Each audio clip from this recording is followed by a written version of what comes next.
গেল এক সপ্তাহের ভারী বৃষ্টিতে পাকিস্তানের বন্যা পরিস্থিতির চরম অবনতি হয়েছে। বিপর্যস্ত হয়ে পড়েছে দেশটির উত্তর পশ্চিমাঞ্চল ও দক্ষিণ পশ্চিমাঞ্চলের বিস্তীর্ণ এলাকা। বন্যার কারণে অন্তত ১০০ জনের মৃত্যু হয়েছে, আহত হয়েছেন বহু মানুষ। পাকিস্তানের national disaster management authority NDMA জানিয়েছে, প্রবল বৃষ্টি ও তুষারপাতের কারণে খাইবার পাখতুনখোয়া, বেলুচিস্তান, পাঞ্জাব ও আজাদ কাশ্মীরে বন্যা পরিস্থিতি ভয়াবহ আকার ধারণ করেছে। এরই মধ্যে ক্ষতিগ্রস্ত হয়েছে ৩,০০০-এরও বেশি ঘরবাড়ি।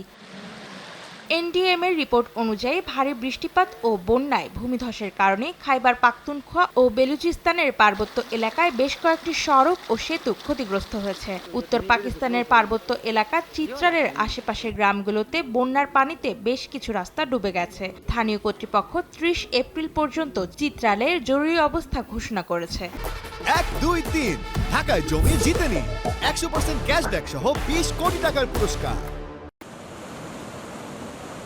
এদিকে বন্যায় বিপর্যস্ত আরেক দেশ আফগানিস্তানে গেল ৪ দিনে আরও ২৯ জন মারা গেছেন। সরকারি পরিসংখ্যান অনুযায়ী চলতি মাসের বন্যায় দেশটিতে মারা গেছেন ১০০-র বেশি মানুষ। ক্ষতিগ্রস্ত হয়েছে ২৫,০০০-এরও বেশি পরিবার।